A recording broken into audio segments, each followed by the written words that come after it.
Welcome to the Retirement Cafe podcast and welcome again, Carl Richards. Hi, Carl.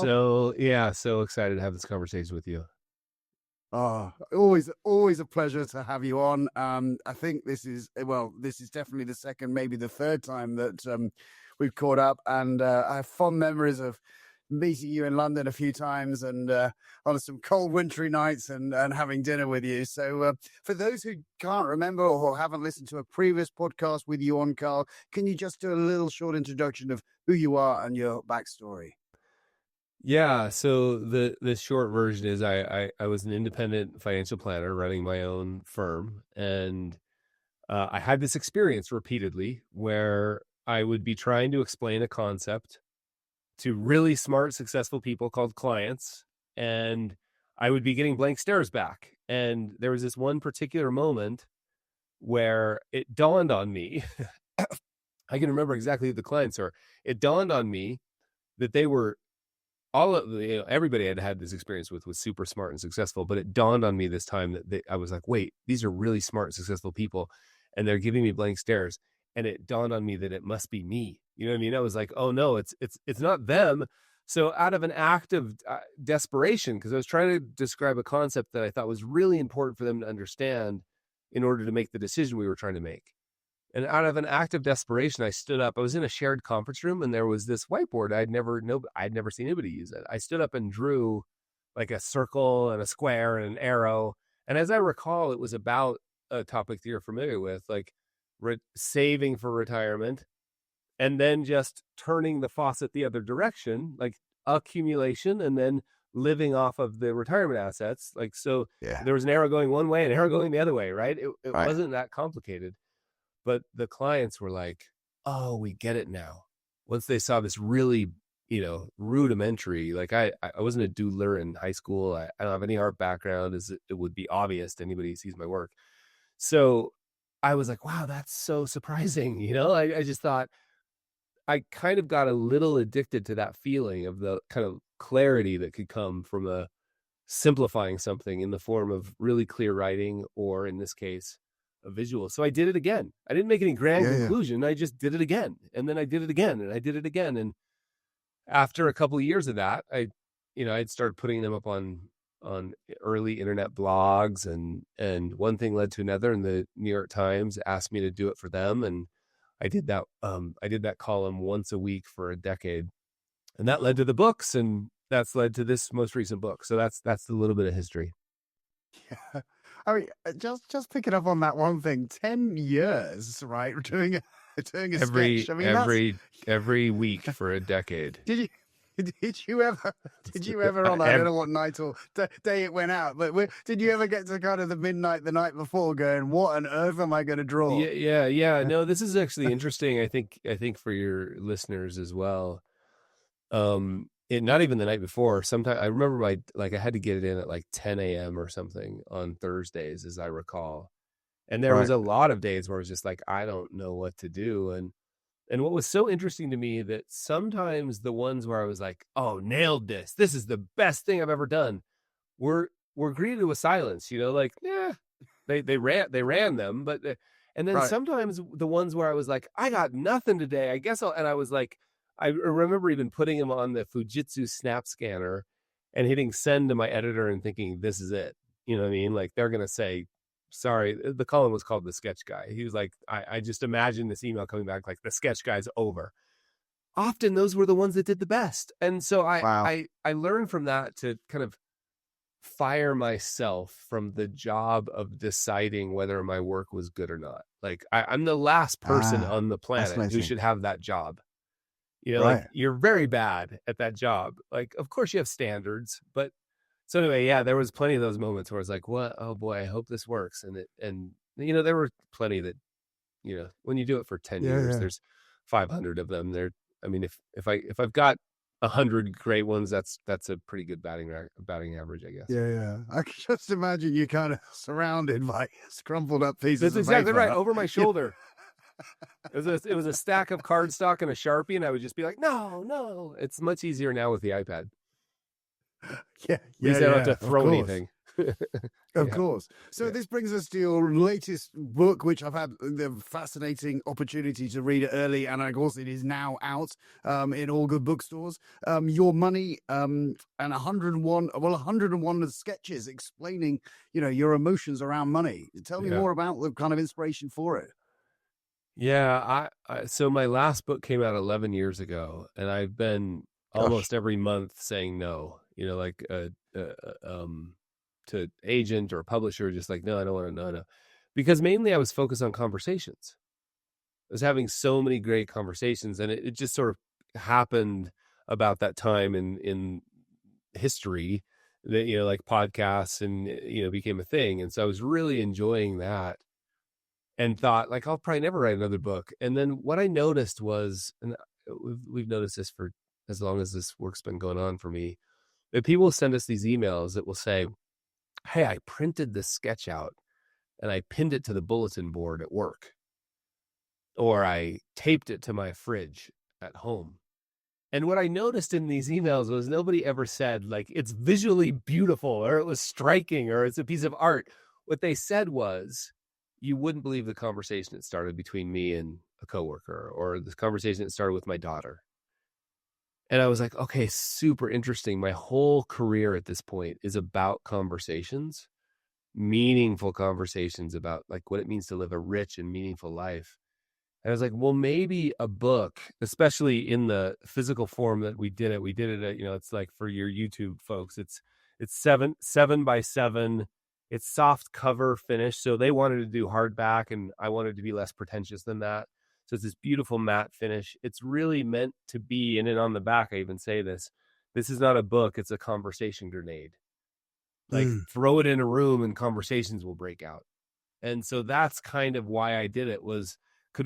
There's something nice about like, hey, look at this, like the physical nature of it, sitting on the coffee table in the foyer, being passed around, like that's kind of what I'd hoped would happen. Yeah. Yeah. So I'd like to come to a few of the sketches that have jumped out of me that I'd like to discuss with you. Yeah. The first one is um, you've got a text by the side of every sketch, and this one you've titled "Actively Doing Nothing." And Right. I have this conversation. It's kind of even I feel as an advisor, I feel uh, some kind of fraud about it. Some kind of Yeah. how can I really sit there and say, we should just not do anything. Right. Right. Right. we, should, we should stick to the Right. plan. We should Yeah. not mess with this. And, Right. and there's an element where you feel that because everything in life, we generally get rewarded the harder we work. If I want to get really physically fit, I go to the gym and I really go at it. If I want to have a amazing career, I put lots of energy and talent into that. If I want a great relationship, I've really got to work at that. There's very few things um, that that actively doing nothing. And your sketch starts at the statement lazy, and then a box with lots of hard work, and then another arrow going confidently doing nothing. And it beautifully expresses this statement of not Yeah. doing anything. But even so, I still feel this kind of terror whenever I say to anyone, the investment piece is actually not that clever. Yeah. No, it's you're pointing to a fundamental tension in at least the investment part of a great financial plan, is that, on the other side, like on the other side of lots of hard work is the ability to confidently do nothing. And I wanted to capture, I work really hard at this language. Like the title of this essay is actively doing nothing. And the implication here is that like it turns out, and let me just throw in we got to have at least one Warren Buffett quote. He's got a lot of quotes, but my favorite one was the hallmark. Just listen to this. The hallmark of our investment strategy is benign neglect bordering on sloth. So it turns out, and you're pointing to this fundamental tension. It's like, get in there and fix it, right? Like we all know this, like good work ethic, like I can be better than average. I can do this. But it turns out that a well-crafted portfolio designed around your values and goals, and then success would mean do nothing for 20 years. And so the paradox is it's actually a lot of work to confidently do nothing. Right? And if you pay for advice, you should actually gladly pay someone when they tell you to do nothing, when nothing is the right thing to do.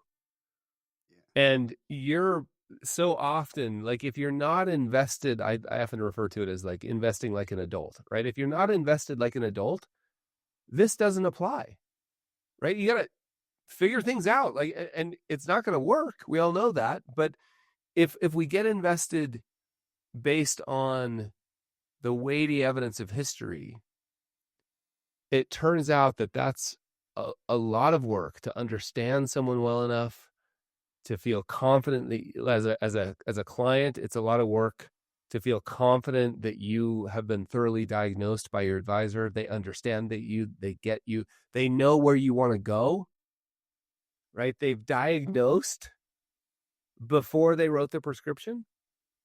But if you feel that way, on the other side of that is the ability to benign neglect bordering on sloth. And I kind of I wish there was a way to make this cool. And that's what I was working on, like actively doing nothing. Like I wish there was a t-shirt that was like, I'm lazy, so you should be too. Or like when it comes to investing, we should celebrate actively and confidently doing nothing. Yeah. Yeah. But it's a lot of work. It's a lot of work to get there. It really works. And it's a beautiful concept. And I explained it this morning with a client, and I said, I kind of was, we've had very positive returns in our stock markets, haven't we, over the last 10 years? And there's a danger when that happens for us to become kind of a recency bias of just kind of expecting that to continue to happen.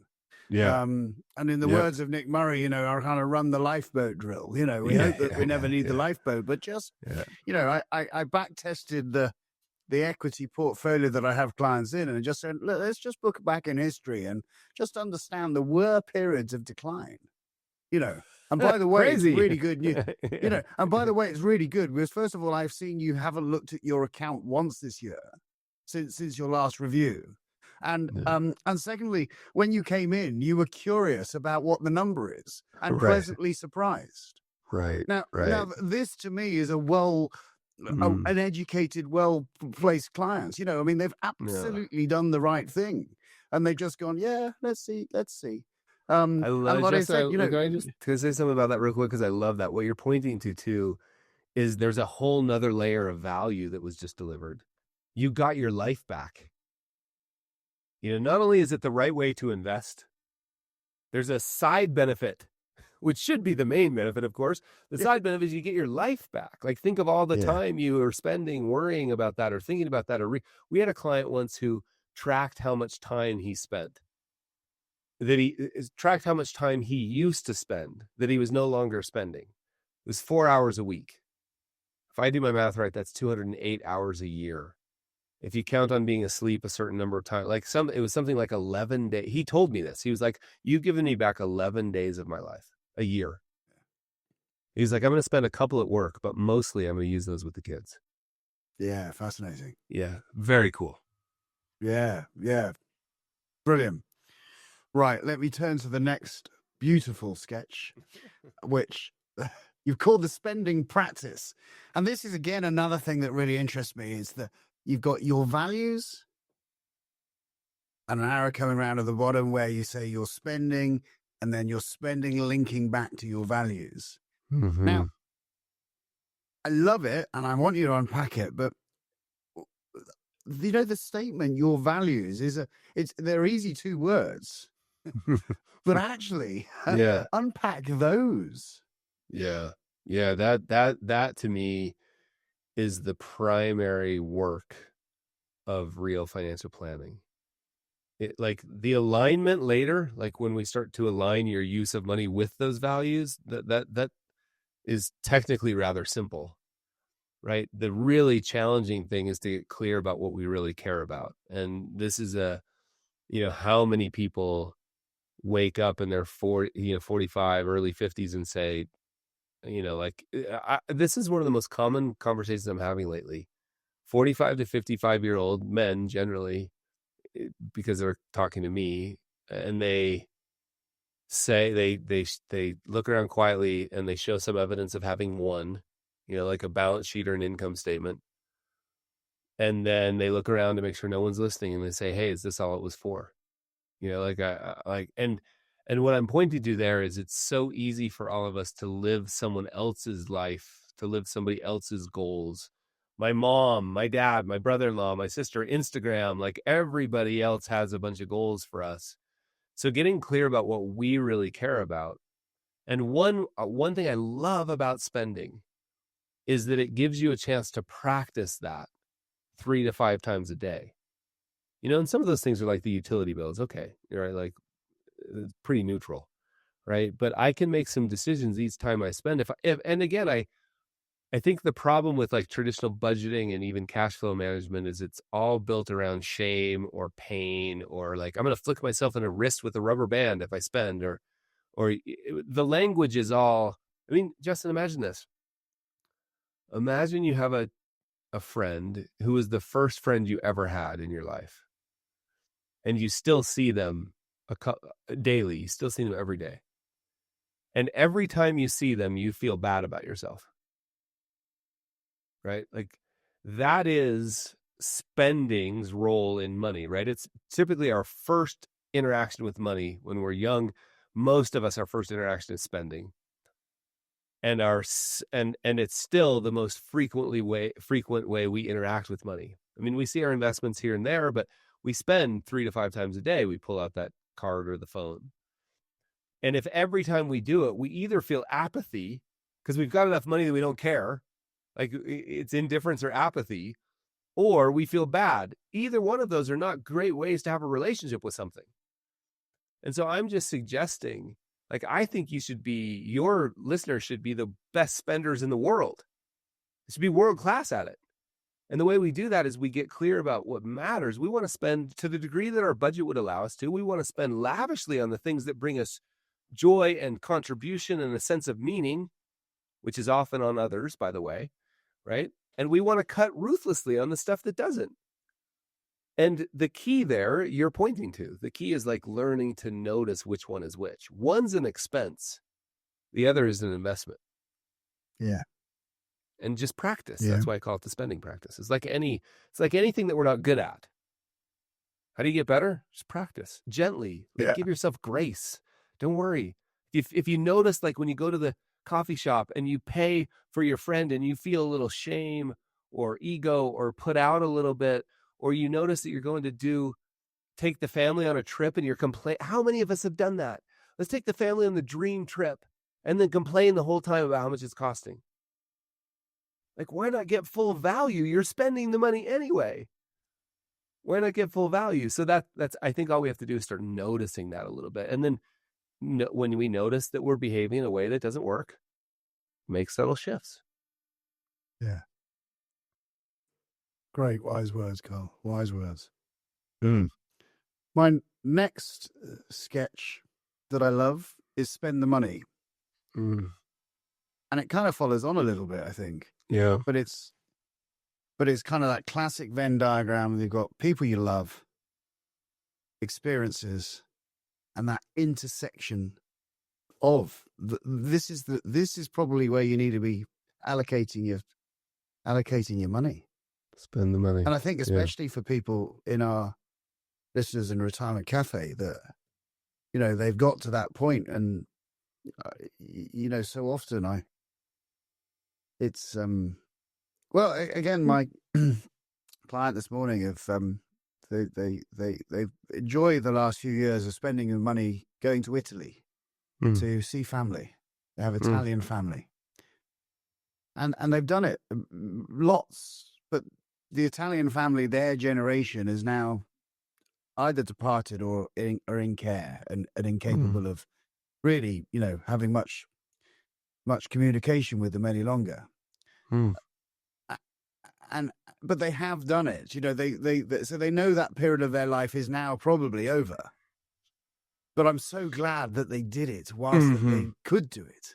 mhm, Because, inevitably lots of these experiences or opportunities for the people you love and to do the things that you really enjoy are fleeting.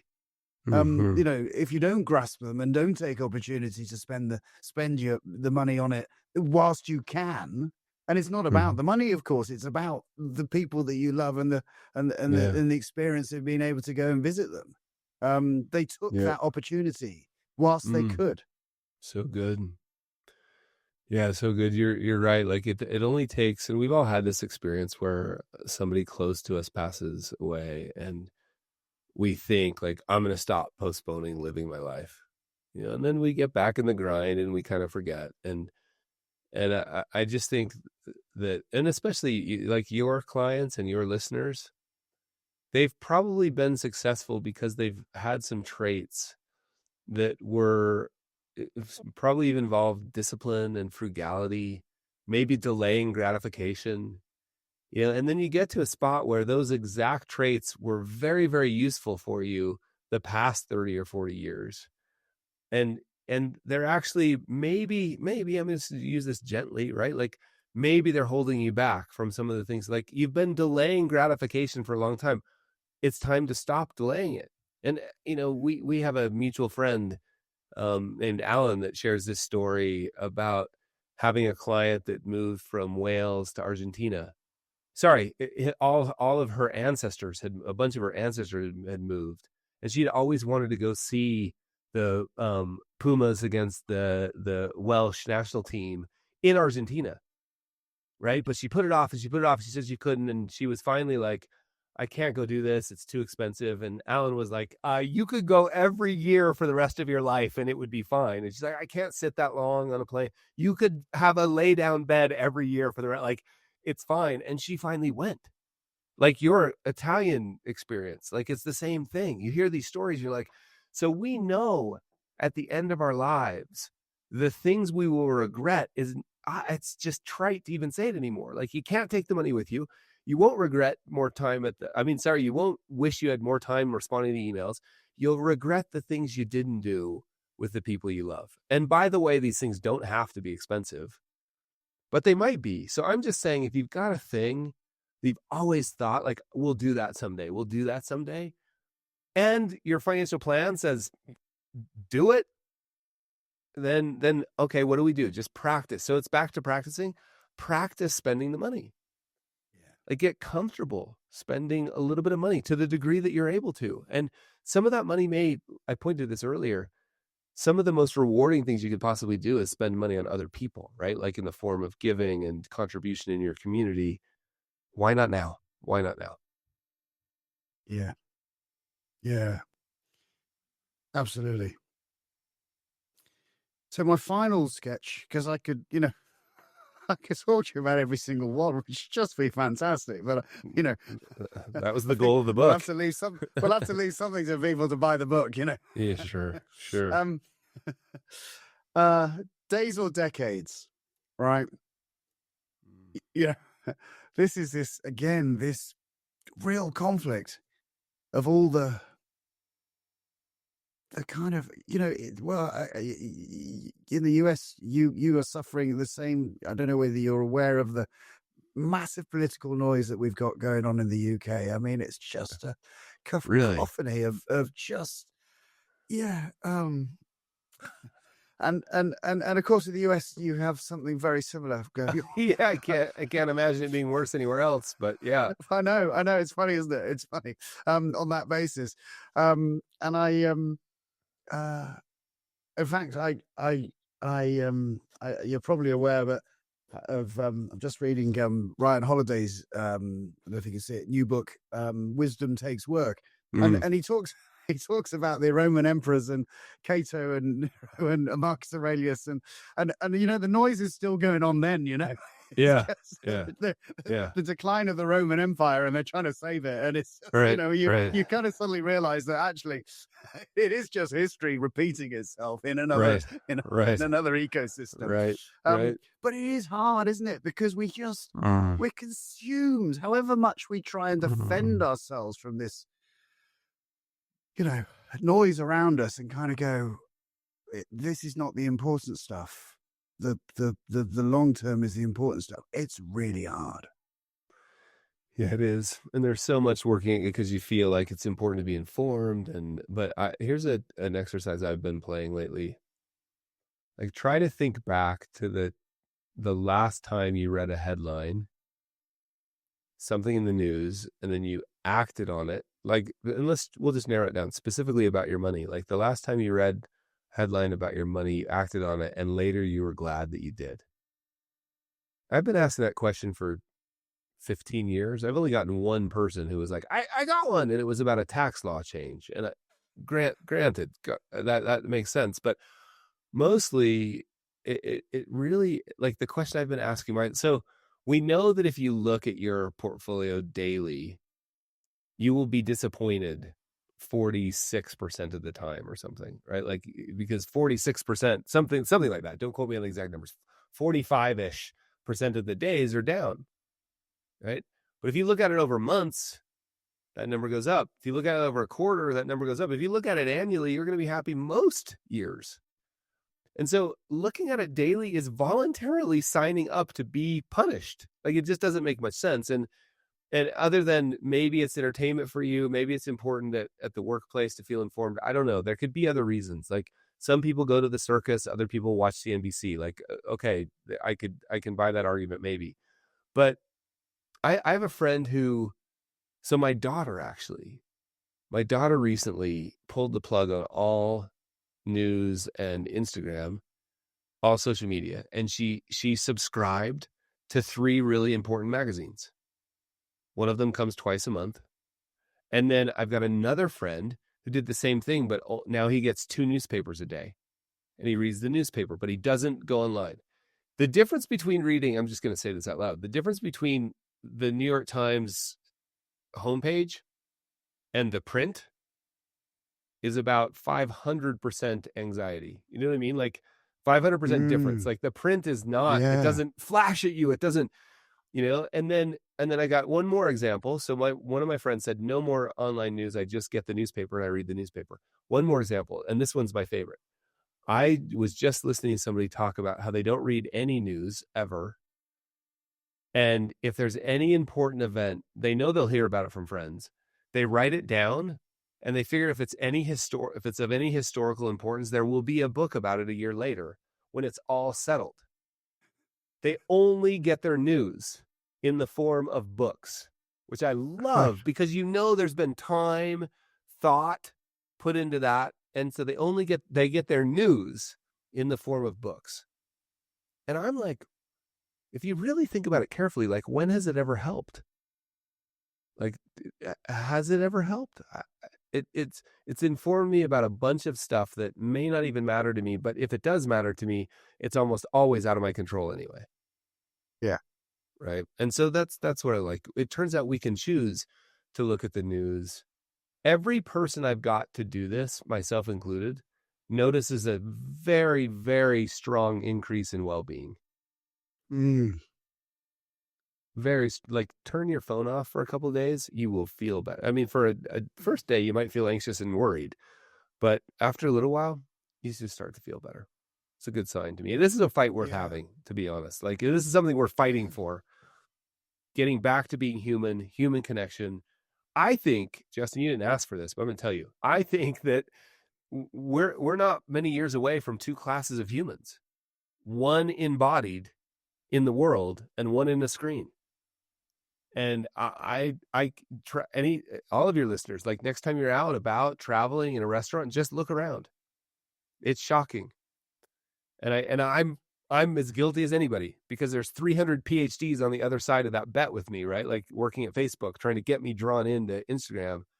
But I think it's worth saying, like, hey, not only am I going to stop focusing on days, social media, like, I'm going to start focusing on seconds and hours.